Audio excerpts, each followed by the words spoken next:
Greetings of the day to all of you. We continue with the analysis of AC circuits, the steady state analysis, and today we are going to study about AC power analysis. Before we move on to studying about AC power, let's have a quick recap about power in DC circuits. So when we talk about DC circuits, we know that the main element in DC circuits is the resistor, as inductors and capacitors in steady state DC circuits behave like short circuits and open circuits, and their impedance is irrelevant. So in DC circuits we mostly have the resistance, and the power consumed by this resistance is equal to the voltage across the resistance squared by R, or the current flowing through the resistance squared into R, or the product of voltage across the resistance and current entering the resistance. So if this is the voltage across the resistor and this is the current into the resistor, then the product of the two will be equal to the power consumed by the resistor. All these three equations are valid, and all of these give you the power, which is of course a constant quantity in DC circuits. Constant because the voltages, the currents, both are constant in nature, and obviously the resistance as well. Therefore, power in DC circuits is constant in nature. It is DC, just like voltage and current in DC circuits. Now let's talk about AC circuits. Now when we talk about AC circuits, the element of interest could be a resistor or a capacitor or an inductor. For now, let's just assume a random element, and we know that the voltage across this element is V of t, which is a sinusoidally varying, time varying signal, and the current entering this element is I of t, which is again a time varying quantity. So both voltage as well as current are time varying.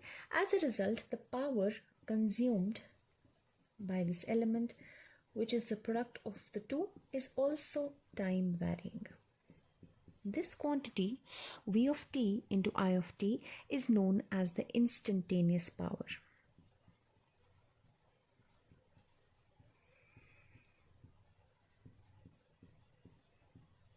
Needless to say, this power will also be time varying because it is a function of two time varying quantities. However, there is another quantity known as average power in AC circuits, because instantaneous power is time varying, it is not constant in nature. Therefore, to properly quantify power in AC circuits, we average the instantaneous power so that we can find an average power, and we can have one quantity, or you can say one value assigned to the power in an AC circuit. The average power represented by capital P in an AC circuit is simply equal to 1 upon the total time period and the integration of your instantaneous power over time. So this is your instantaneous power. You integrate it over a time period, and then you divide it by the time period. This is going to give you the average power P. So in AC circuits, the instantaneous power is different than the average power. The average power is simply the integration or the average value of the instantaneous power over a specific time period of repetition, that is your capital T. In DC circuits, both instantaneous and average powers are same because DC circuits are basically constant. They have constant voltages and constant currents. So instantaneous power, average power, whatever it is constant in nature. Now, we need to understand different relationships, different power relationships in different circuit elements. To begin with, let's consider the basic element, that is your resistor. Let me assume that a resistor is excited by a single phase AC source, an AC source like this, such that the voltage across the resistor is Vm sine omega t. Omega is the frequency of the AC source and Vm is its peak value. The current flowing in this circuit will be equal to Im sine omega t, where Im will simply be equal to Vm by the value of resistance R. Vm and Im represent the peak values of each signal. Now, if I want to plot this information, I can say this is my omega t axis, and if my voltage looks like this, it's a sine wave, pi, and this is your 2 pi point, then the current is simply, this is your Vt curve, then the current is simply a scaled version of Vt. It looks the same way as Vt. It's just a scaled version of Vt. For now, I'm not assuming any phase in voltage, and obviously when voltage will not have a phase, then current will also not have a phase, because they are, both will have the same phase. So if voltage had a phase of plus phi, then obviously current would also have a phase of plus phi. But for now, I am not considering any phase, so that you can understand it better, right? So you can understand it much easier. So we have Vm sine omega t and we have Im sine of omega t, right? Now instantaneous power is simply the product of V of t into I of t, right? So let's find instantaneous power. It is Vm into Im sine square omega t, or I may write it as Vm into Im by 2 1 minus cos of 2 omega t. This is my instantaneous power P of t, right? Now let me plot this. So these were plots for voltage and current. Now let's plot the instantaneous power in a resistor. It is some constant, Vm by 2, some constant. We just want to see the shape. We are not associated with the magnitude for now. Minus cos 2 omega t. If you just take minus cos 2 omega t, it's a minus cos signal, something like this.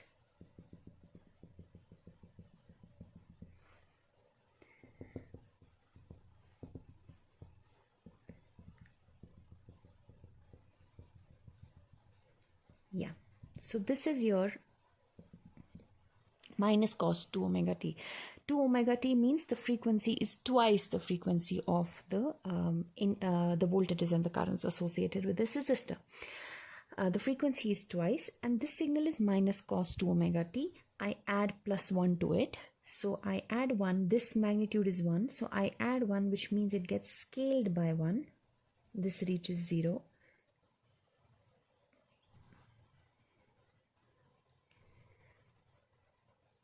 This reaches the peak.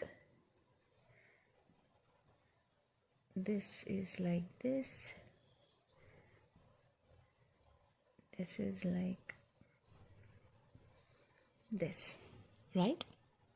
So if you see 1 minus cos 2 omega t into k, this is the magnitude is simply here is Vm Im by 2, right?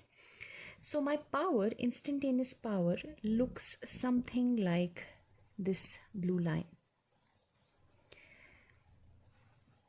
Now this power, 1 minus 2 cos omega t, represents how it varies with respect to time. This is instantaneous power, and like I said, it will be varying with respect to time. At time omega t equal to pi by 2, it will be maximum pi by 2 for this axis, I mean to say. And then it will hit zeros at the pi points of voltages and currents and so on. So it will have different values at different values of time. It is instantaneously varying. It is time varying signal, right? However, this power, if you observe, it is always positive. Continuously, it is always positive if you see. It is time varying, but it is always positive, unlike voltage and current, which are time varying, but they also go negative, right? Now, this instantaneous power cannot be quantified. You cannot say that it is 50 watt or you cannot say it's 25 watt. Yes, you can find its peak value, but a better way to assign a value to power is to find the average value of power. The average value of AC power. Now the average value of AC power will simply be integration of P of t over the time period. The time period over here, you can take it as just pi, right? And because it's repeating after every pi, it is repeating, and then you can find the average power. Okay, so it's continuously positive, which means it also tells you that this resistor, since the power associated with the resistor is always positive, it is changing with respect to time. It sometimes hits 0, but since it is always positive, it means that the resistor always consumes power. So this also tells you, this graph also tells you that R always consumes power, right? Now let's find the average power. The average power consumed by a resistor will simply be equal to, it is generally represented by capital P, it is equal to 1 upon pi, because after every pi the waveform repeats, 0 to pi Vm Im by 2 1 minus cos 2 omega t d omega t. The axis is omega t, so we integrate on the omega t axis. Now this value will be equal to 1 upon pi Vm Im by 2. The integration of 1, when you give the limits, it will become pi minus 0, and the integration of minus cos will be minus sine 2 omega t by 2, but the limits are 0 and pi, which becomes 0 and 2 pi inside, and obviously sine will have 0 values at the pi and 0 points. So this is what we are left with, right? So pi and pi goes, and the average value of power is Vm Im by 2. So what do we know till now? We know that AC power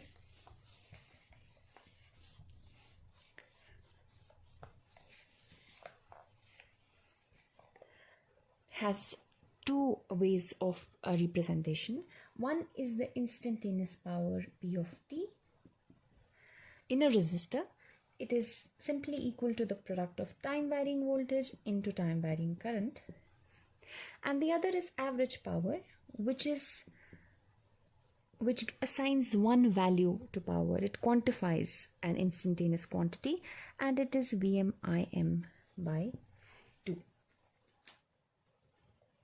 We also know that the instantaneous power is equal to 1 Vm Im by 2 into 1 minus cos of 2 omega t, which means although this value is always positive, but it varies as a function of time, and its frequency of variation is twice the frequency of the individual voltages and currents that are producing this power.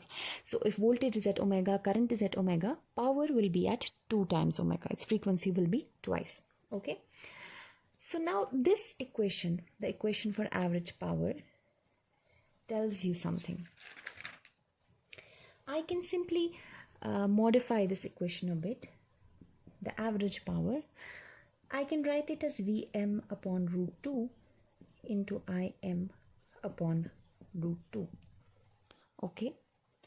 And Vm upon root 2 is, you know that Vm is nothing but the peak value of the sine wave corresponding to voltage, and Im is the peak value of the sine wave corresponding to current, right? So Vm upon root 2 is called as the RMS value of voltage, and Im upon root 2 is known as the RMS value of current. So Vm and Im are the peak values, but when they are divided individually by root 2, they give you the RMS values. So I can also say that the average power is equal to Vrms into Irms. Why do we deal with RMS? Is because we want to see an equivalent representation of the DC power. For instance, I have a resistor R being excited by a DC source of voltage V and the current flowing is I. I know that this is a DC circuit. I know that the power in this DC circuit is equal to V into I, or I can say it is equal to V square by R, or I can say it is equal to I square into R. An equivalent in the AC domain would be an AC circuit Vm sine omega t exciting the same resistor R and the current flowing being equal to Im sine omega t, right? I know that the power in this circuit, if I want to write an equivalent equation, then I can say it is equal to Vrms Irms, the average power, of course. Do not forget, capital values are representations of average power. So the average power in the AC circuit is Vrms Irms, or you can call it V RMS square by R, or you can say Irms square into R.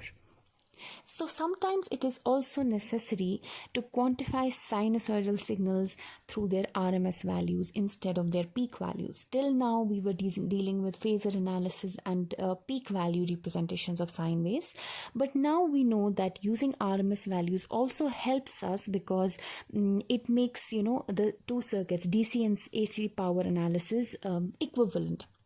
So I can say that Vrms, Irms are those values of the AC signal that will produce an equivalent amount of DC power. So just so that these two relations are correlatable, we generally tend to use RMS values. You can of course use peak values also. Then you will have to use Vm Im by 2. And these two equations will no longer be equivalent. So just to establish an equivalency between DC and AC power analysis, we tend to use RMS values for sine waves, which is nothing but peak value divided by divided by root 2. And I will also give you a proof of the same. So if you have a sine wave, let's say it is Vm sine of omega t. Its peak value is Vm. Its RMS value will be somewhere here. It will be equal to Vm by root 2.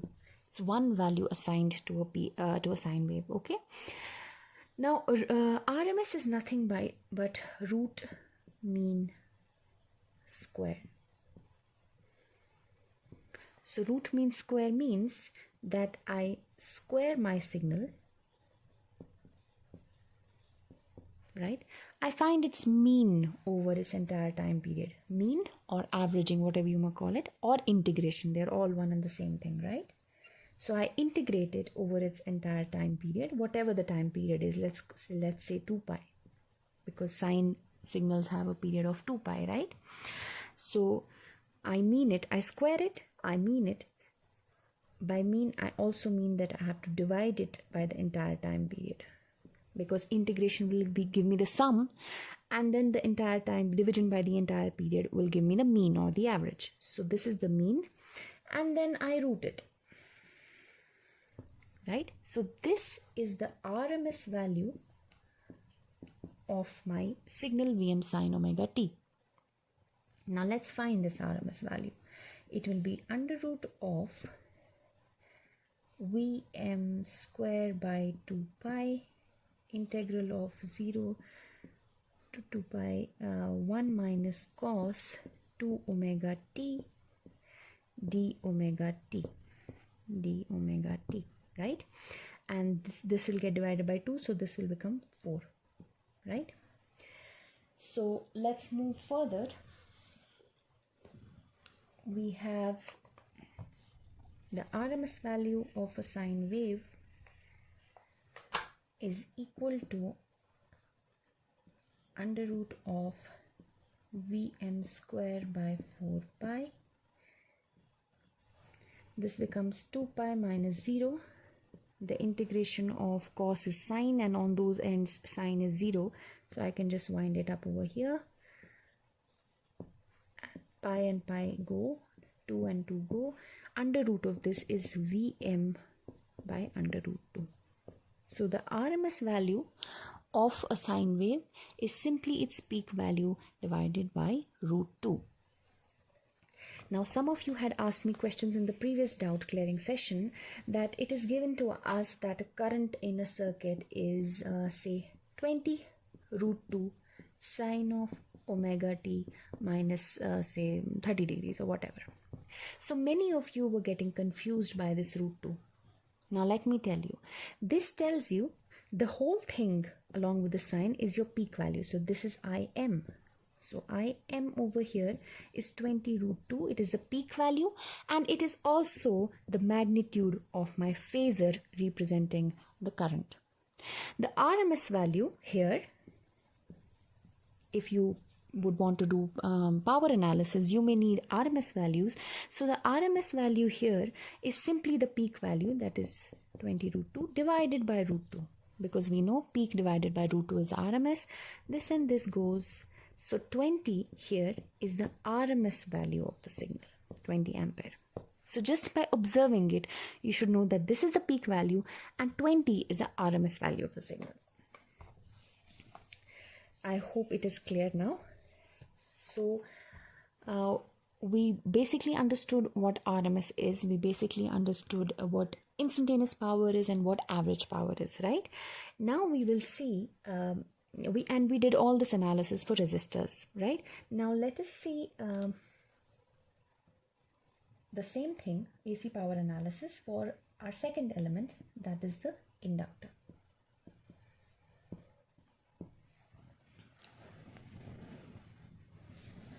Now your inductor, suppose it is excited by an AC voltage source whose voltage is equal to Vm sine of omega t. Then from the basic equation governing an inductor, that is Vt is equal to L di by dt, I can find the current flowing through this inductor. We have already done it previously when we were doing phasor relationships. We have done it both in the time domain as well as in the phasor domain. And we know that the current in this circuit will be equal to Im sine of omega t minus 90 degrees, right? So the current will lag by 90 degrees. Now this brings us to finding the instantaneous power in the circuit, that is P of t, which will simply be the product of the two, that is Vm into Im sine A sine B. You can write it as cos A minus B.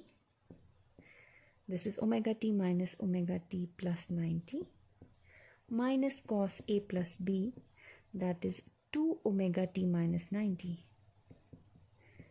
whole divided by 2.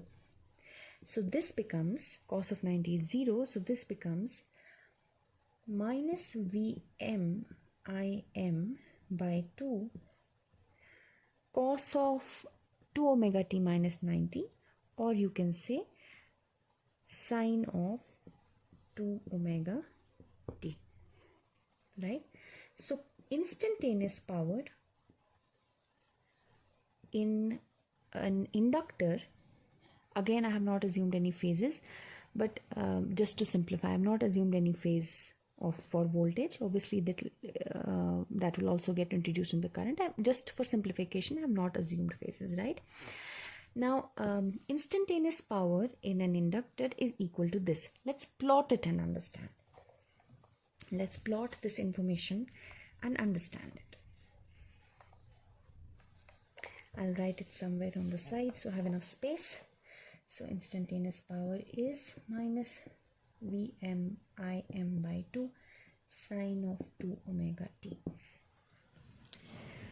So I have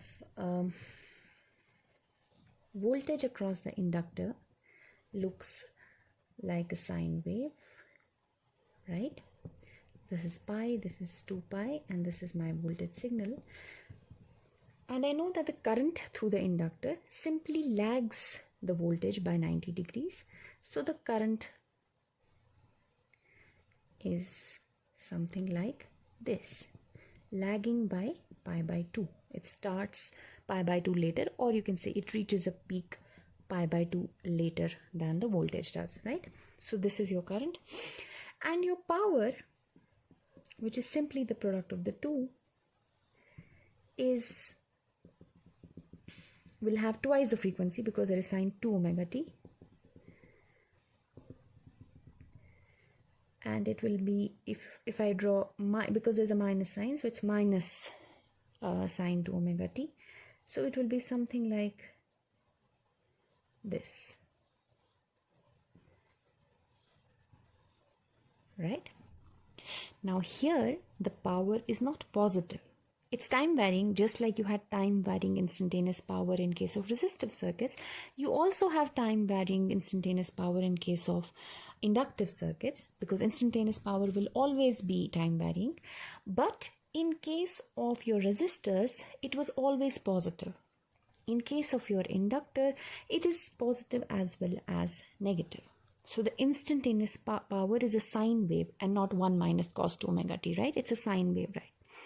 And if I try to find out its average, even by visually seeing it, you know that it is positive for some time and then negative for some time.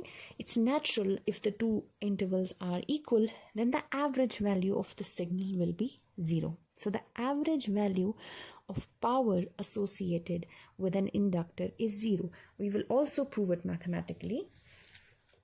Let's find the average power.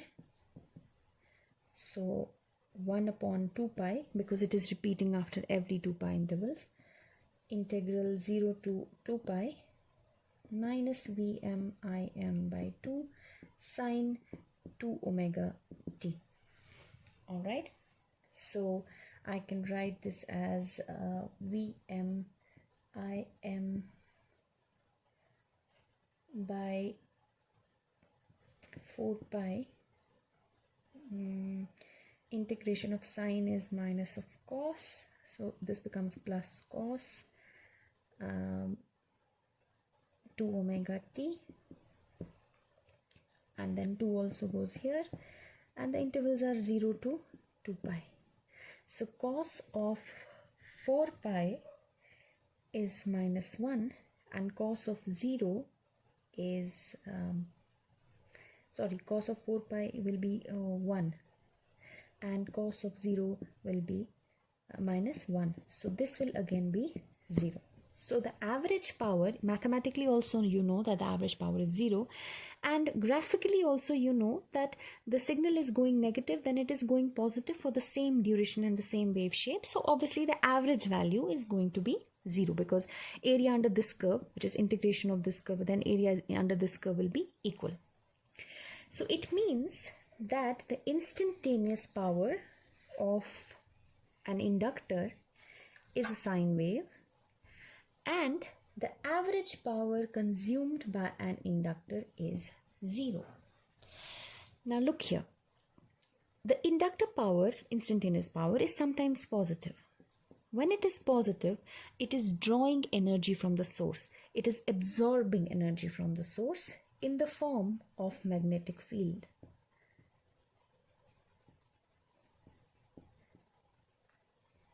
It is absorbing energy from the source. It is drawing, when the power is positive, it is drawing energy from the source and storing it within itself in the form of magnetic field. And when the power, instantaneous power, is negative, it is releasing. Negative power means it is releasing power, right? It is releasing energy back to the source. So it is releasing energy, the energy that it had stored, it is releasing it back to the source.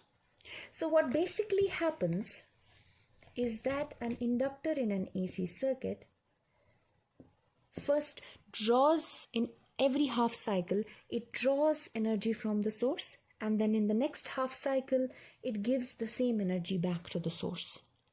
And in one complete cycle, the net consumption of energy, or you can say that the average power, is 0. It does not have any net consumption of energy. It only stores and releases. We have discussed this concept earlier as well, but here we are doing it through graphs, right? So this was about average power in an inductive circuit. So it's just storing energy and releasing energy. And this is not contributing to any, real power. It's not contributing to any work being done. It is only taking energy and giving it back. It's like unnecessary to and fro flow of energy. It's not doing any work. Now, let's take the third example, which is our capacitor. Let's repeat the analysis for capacitors.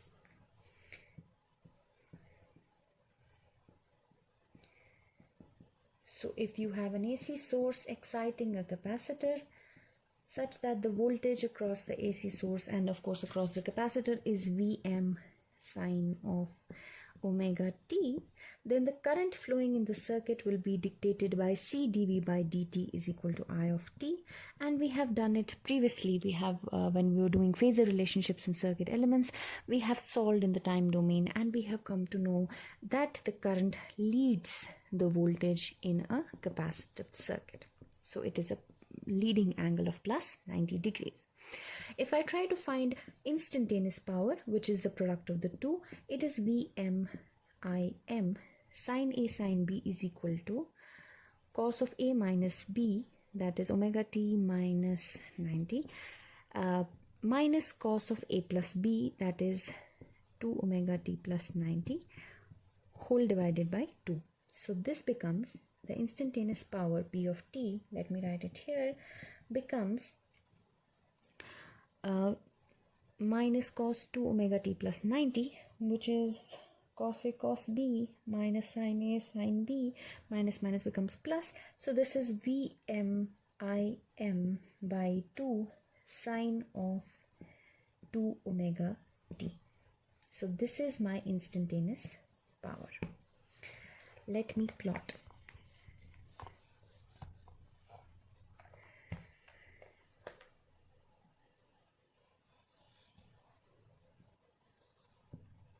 This is your AC. Okay, that's fine, I think. This is your AC voltage. This is pi and this is 2 pi. This is your voltage signal Vm sine omega t.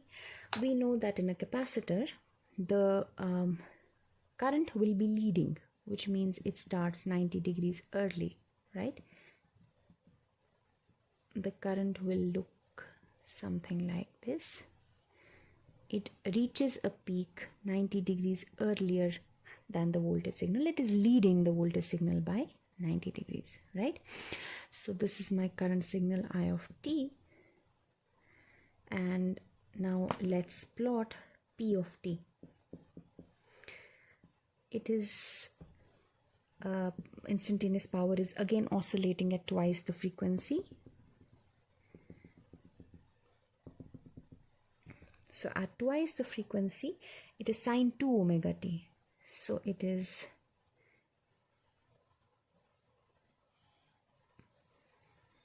simply sine 2 omega t, right?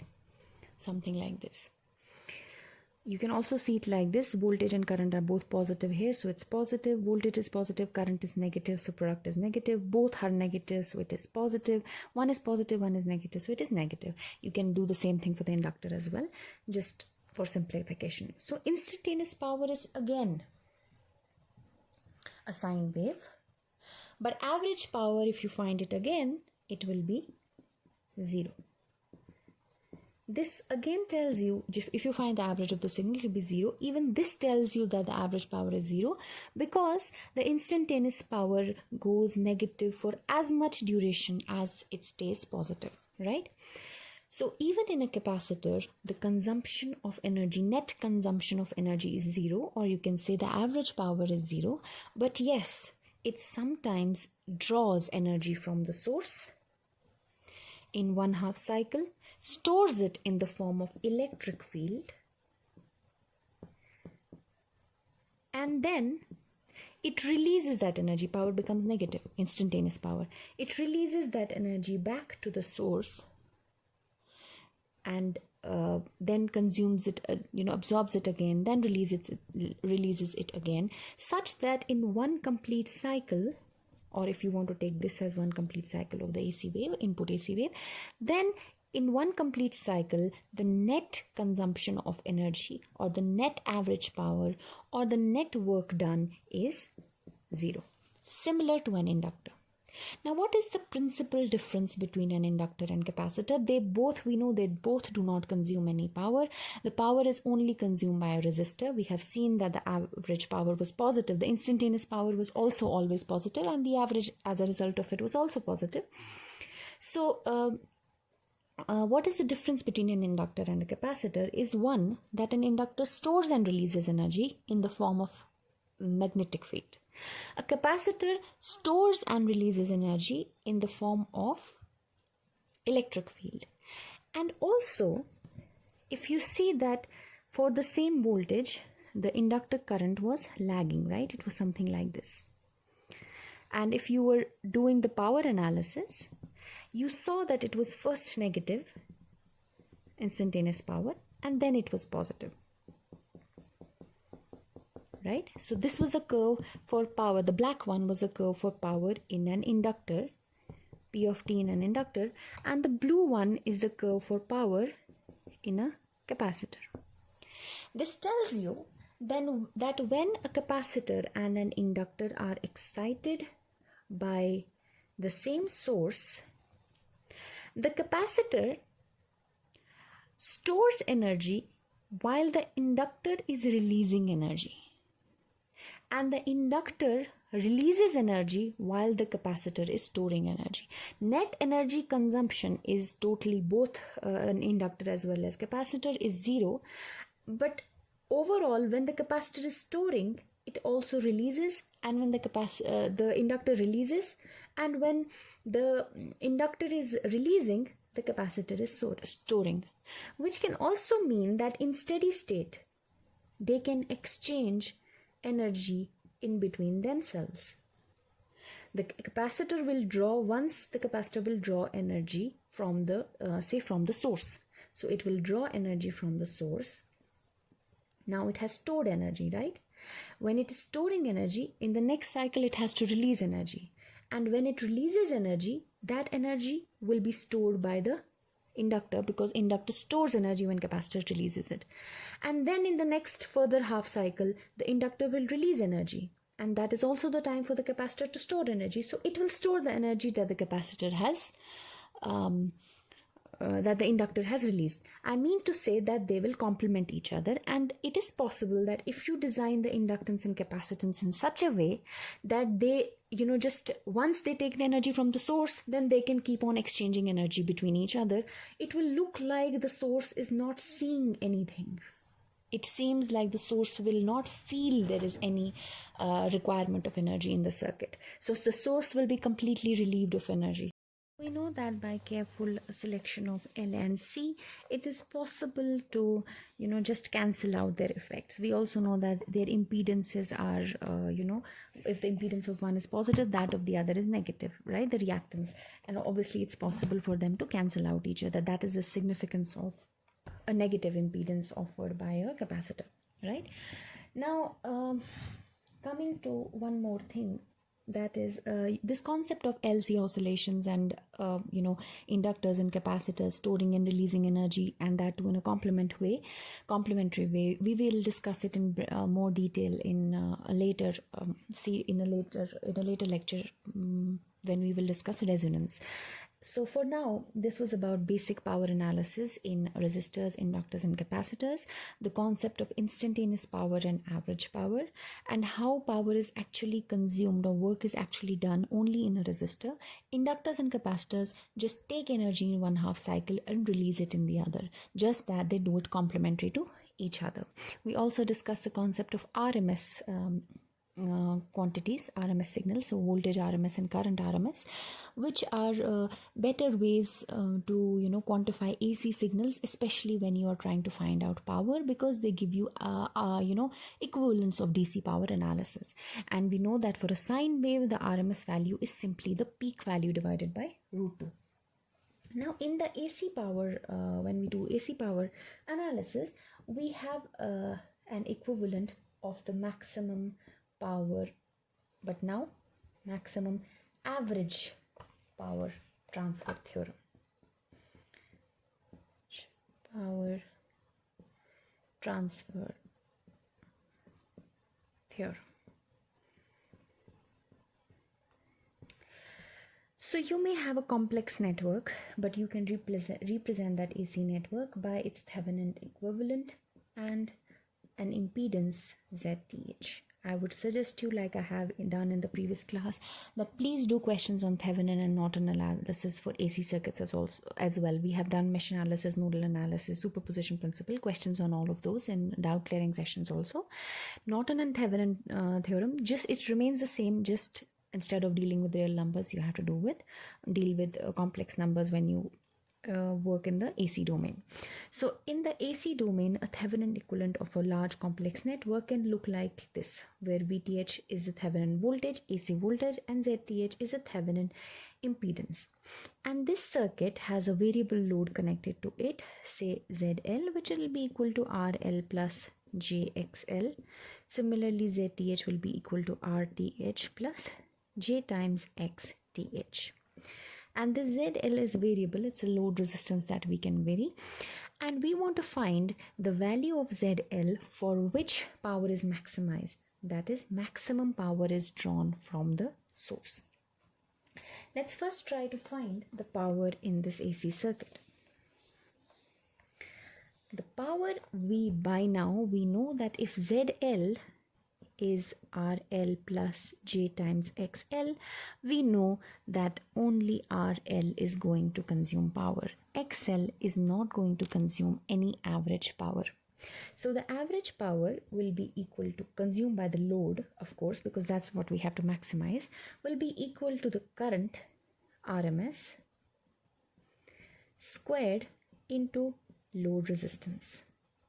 Not ZL, because power is consumed only in the load resistance. Just now we have found that in inductors and capacitors, average power is 0. So average power in the load comes only from the resistance. Now what is the IRMS value? Since we are dealing with Z's and Z is a complex number, so it's better for us to work in the phasor domain. So let's treat VTH as a phasor, the current here as a phasor in the circuit, and then all the other impedances are also automatically complex numbers or phasors, right? So this is ZTH and this is ZL. So we are going into the phasor domain, which means the phasor is nothing but the peak value, right?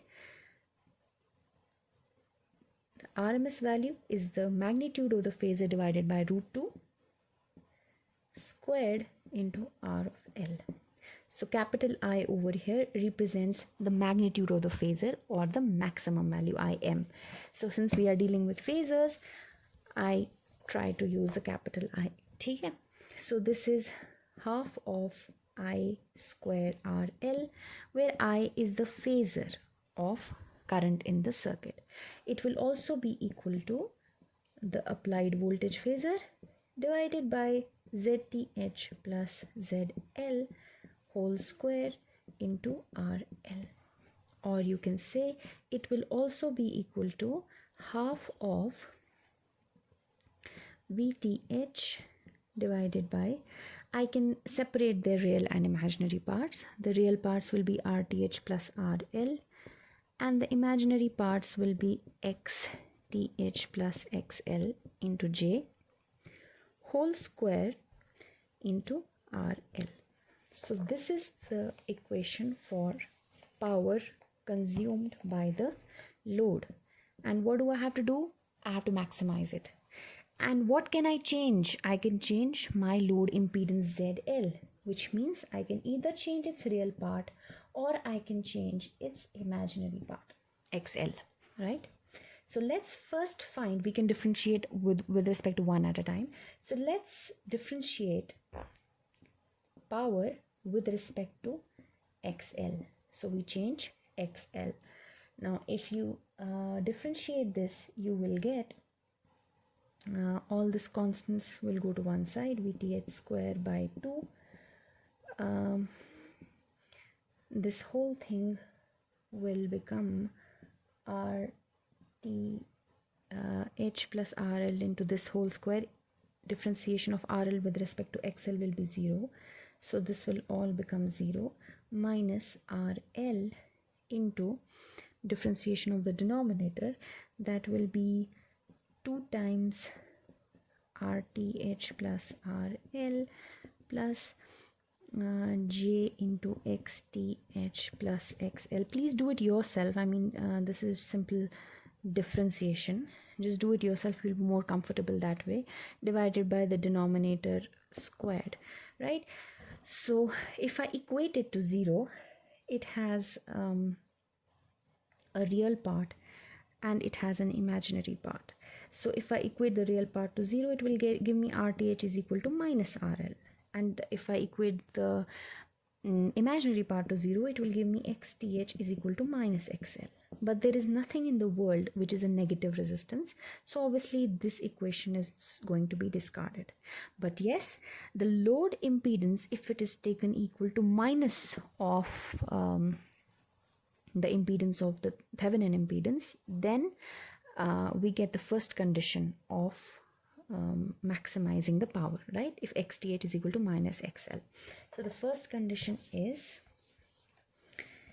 XTH is equal to, or you can say load impedance is equal to minus of XTH. Now we will again look for the power expression. I think it was VTH square by 2 into RL divided by RL plus RTH plus J times XL plus XTH whole square. So we differentiate this power with respect to the next variable that can be changed, that is the load resistance. And if we differentiate it with respect to that, we get RL plus RTH plus J times XL plus XTH square into 1 differentiation of RL with respect to RL minus RL 2 times the same number. That's it, right? So let's divide it by the denominator square. So this is equal to 0. And I can again take this out common. So RL plus RTH plus J times XL plus XTH square is equal to, let's call this whole thing as A is equal to A. Okay, this is 1. This is A minus 2RL is equal to 0. So you can either equate this to 0 or you can equate this to 0. This is the same as the previous equation. So let's take care of this one.